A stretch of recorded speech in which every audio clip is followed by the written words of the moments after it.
YouTube, you see what I'm saying? Back with another motherfucking video you did. We go old trench on that ass. You see what I'm saying? Certified from the trenches you did. Yeah. Anyways, today the video said the new FaZe is doomed to fail, you feel me? It's been a lot going on with the FaZe. That shit first popped up about 8 days ago, you dig what I'm saying? I was gonna do a reaction the first time I seen it, but I kind of wanted, you know what I'm saying, give it a couple days to kind of see everything that was going on. But honestly, we ain't even gonna really do too much talking and just get kind of straight into the video. You know what I'm saying? What we looking at? It's my screen recorder, 40. Let's do it. What's poppin', y'all? They're trying to cap to us some sort of a new spark, but I don't see that happening. So first we're going to talk about the social aspect of it, then we're going to talk about more of the financial aspect of it, covered by another streamer too, who runs his own, not org, but he knows the ins and outs of this. So first I'm going to play you guys the group response. A week ago, we all stopped streaming during the last day of our marathon that we were doing. We didn't really, I know a lot of people thought, oh, we're trying to make this a joke or whatever. That's never been the thing. There's a lot of stuff that's happening. We have decided as a group that obviously it was in our best intention to leave FaZe Clan. So all the speculations that oh, this is an announcement, or this is something that we planned, this was not planned, and this was just some things that we came to terms, and yeah, we are leaving FaZe Clan. Yeah, I mean, everything that Ron said is true. The main thing I wanted to let y'all know is, cause seeing everyone leave online, one by one, obviously it looks crazy, and you guys don't know a lot of what is happening behind the scenes. But what I can say, what I will add to that is that nothing is going to change from the viewer's perspective, from the chat's perspective, with our dynamic. We are all still rocking with each other. We're all staying together. Me, Ron, Lacey, Jason, Silky, Kason, Rage. We're all still doing our thing collectively and working on our own thing moving forward, and still going to be a part of each other's content. It's not like everyone's going in over here and doing their solo thing, over here and doing their solo thing. We're all still doing what. Bro, why the fuck they got this nigga Silky in the corner on some Zoom shit? That nigga said, I'm not making it, bro, but I'll still be in the video. Exactly, we were doing before, just not underneath those 4 letters anymore, which it hurts me, I think, a little bit more than everyone else, but I feel like it had to be done. It was too much of back and forth and too much stress over the months, a lot of things you guys don't know about, and I do think that this will be for the better, and that's really what it is. Yeah, I heard these videos and shit, but every video I'm watching, ain't nobody really speaking on this shit. Is it these niggas really in contract? Max came out and said it was something between him and was it? Nah, cause this a dap.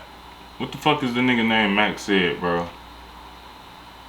I forgot the nigga name Max said, bro.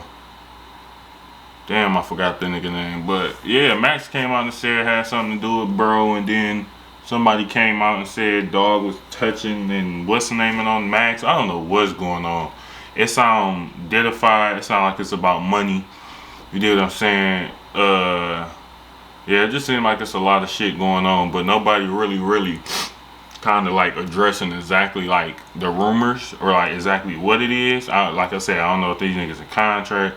I don't know if they can't speak on it, but it still seems like everybody coming out saying how they left, but nobody really saying why they left. You feel me? So hopefully this break down why they left, because they ain't really saying shit. That you guys, from the viewer's perspective, nothing's gonna change. You guys are all gonna still see us together every day, doing what we do, having fun, laughing, making content. So this was a response from the group. Now you already see you've got Plankton's wife phoning in, bro, Karen, which in this scenario is Silky calling in, and it's completely understandable. Silky's from the East Coast, he's from New York, and he wanted to be close to his family. Now I don't know why other people, because not all of them are from LA. I'm pretty sure most of their family members are living outside of LA, including Adapt. But hey, listen, I'm not here to talk about people's families, so it's understandable why Silky didn't show show up. But we also, when this group first came together, we were like, how the hell does Silky fit into this? Especially when they had that dude Sketch hanging around them. And what came out with Sketch a little bit later, we didn't really see Sketch hang out with them after that. Yeah, that's for sure. And you know, Silky did not want to be around that guy. And just the dynamic of them talking about, like, yeah, you know, everything's going to be the same.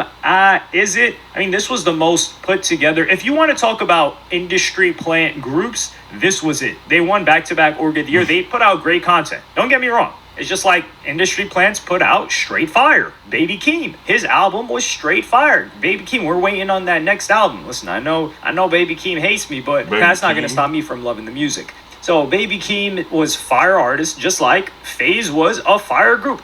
Most of us thought that this was not even going to succeed. We were like, yo, these guys, come on now. And they proved everybody wrong. Right. However, that doesn't change the fact that, yeah, this was forced. I mean, once Black Boy Max left too, we were like, damn, Silky's on an island. And Silky was, you know, he was like, yo, I'm going to stay loyal. I'm never leaving FaZe, this and that. And once the money gets to talking, that's when people are like, yo, you know, like they start scratching the back of their neck. Like, yeah, that FaZe thing, you know how I said I was never going to leave? You know, some things change. Exactly. And also, I think Jason the Wing, Silky looks like somebody that would have bullied Jason the Wing. I think because I saw some clip of Jason the Wing talking about how he used to get bullied in school. That's racist. Why Silky look like he bullied this nigga? You feel me? What did that even mean, gang? I ain't gonna lie. That sound like that just is a racist ass comment. It ain't no other way around that. Like, what the fuck? You feel me? Like, what context can you prove that Silky look like he bullied Jason? Fuck are you talking about? Silky would have been the one doing the bully. Like, this dynamic is just a little bit all over the place. Adapt came from gaming, and I think Adapt is the most flexible. Like, you could put Adapt anywhere and he would fit right in. Ronaldo, did he start it for real? I mean, I would say the least adaptable out of those is Jason. Yeah. I mean, yeah, I would say so. And then you see these guys getting hundreds of thousands of subs. Man, that was all fraud. I don't know. Jason was on the whole subs TV aren't show fraud, but them being a group together, yeah, we're going to see what happens. Because if there's so much social cohesion between them, they will do their best to try to stay together and keep making content. What I think is going to happen from a social perspective is that they're going to tap in with each other here, or they're going to try to make it work. It's not going to work. People are going to, distance themselves. And then they're going to pop out to each other's content for like FaZe reunions, or not, like mini reunions. Like, let's say Lacey's doing a stream with, I don't know, Marlon, and then Silky pops out. It's like, yo, a cast member. It's like a crossover episode that brings you back to the nostalgia of when they did that 2 years, or nearly 2 years, when they were living together in one Org of the Year. Right. And the audience is going to love that. So that's where I see that going. But a lot of the friction that will occur, even if they try to keep this together, Ludwig talks about. And I'm going to play you guys that clip right now. They're going to have to figure out that aspect where an org won't handle it for them.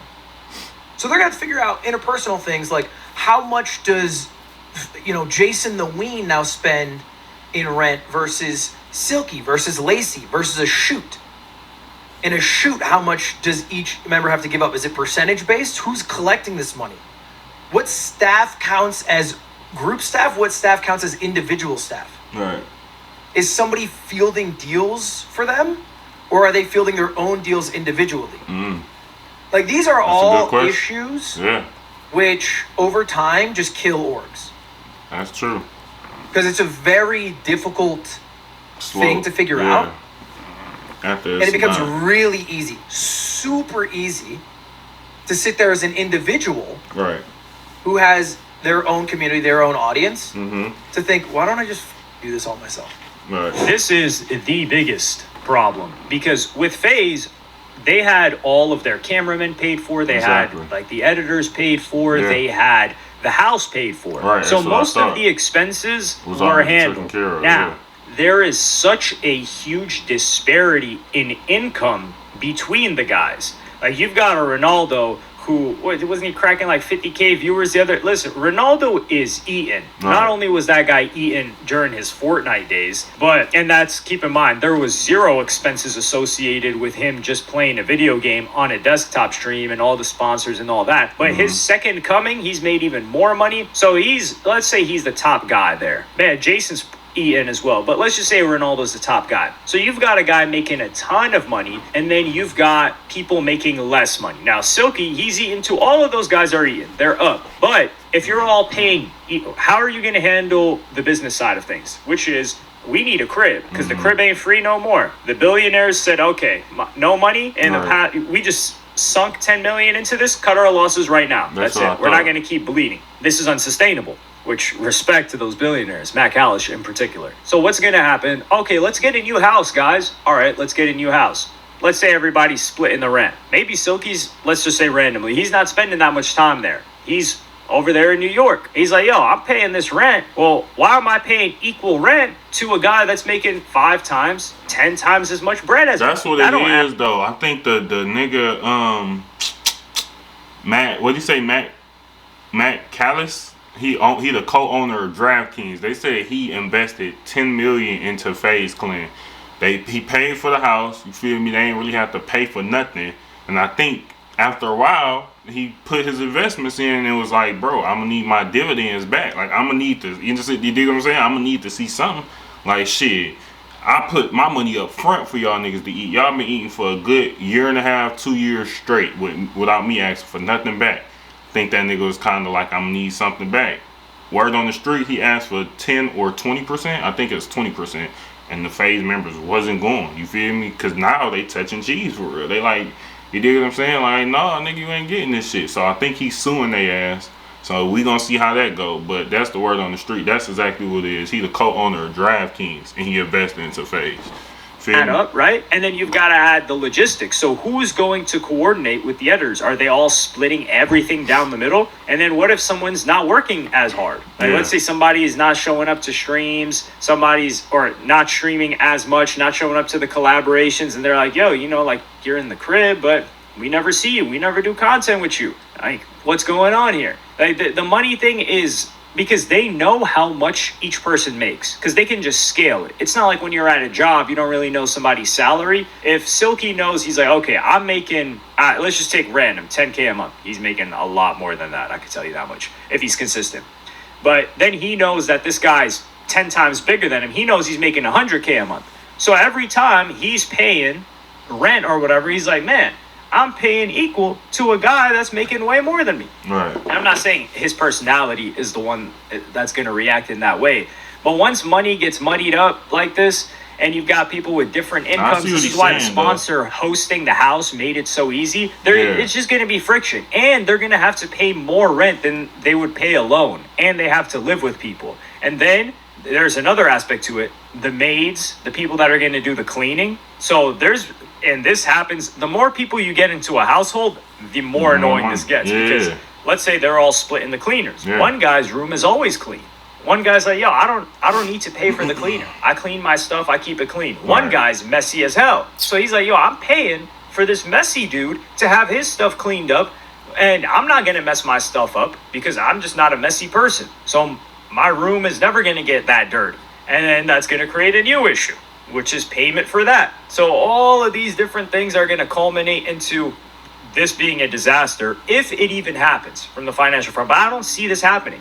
Just getting a crib that's big enough to house all of these guys is already a struggle. And then they're going to look at it like, yo, do I want to pay 10, 15 bands in rent each? Or do I want to pay 3 bands in rent or 4 by myself?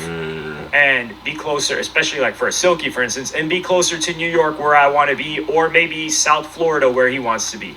And you had a situation like that with Rage where, he was like, yo, I'm not moving my life all the way to LA when I got all these dogs and I got my crib and I got my setup here. He would have been out there homeless with a bunch of dogs. And that's another thing, pets. Like, yo, some people, especially now that they're paying for rent, he's like, listen, I'll live with those mutts that you guys got if the rent is free. But I'm paying rent and I'm going to live with some dogs. There's going to be somebody in that house that doesn't want that. And then the person not taking care of the dogs because they have to pay someone to take care of them right now. So it's just going to be a disaster if it happens. It would make for great content if they have those like arguments and it becomes reality TV. But I don't see this happening. Everyone's getting, and this is the thing too, if they all move to different places, then the collaborations are going to be so much less. Because let's say they stay in LA. Right. Dude, just different neighborhoods in LA is hours drive, and there's traffic and it's stress. So that's going to cause more friction for them to collaborate. That's why they got them in the same house, because it's so easy when everyone's in the same location. Yeah. But let me know what y'all think in the comments. Like and subscribe. No, for sure. That's why I'm like, I ain't gonna lie. This ain't even summing up half of the shit I done seen. I done seen so much financial shit and like things going on in the background of them getting sued, and like I said, DraftKings owner investing $10 million into them. They bought the house. They ain't have to pay rent or some shit. It was a lot of off shit. I ain't gonna lie, but I don't know why them niggas thought they was gonna get off if a nigga invested $10 million. And see, that's when this already was the name, bro. Cause hell no, ain't nothing to life free. We all know that. So bro said I gotta get some dividends from this shit, and they ain't going, and it's a whole lot. So we gonna see how this shit going.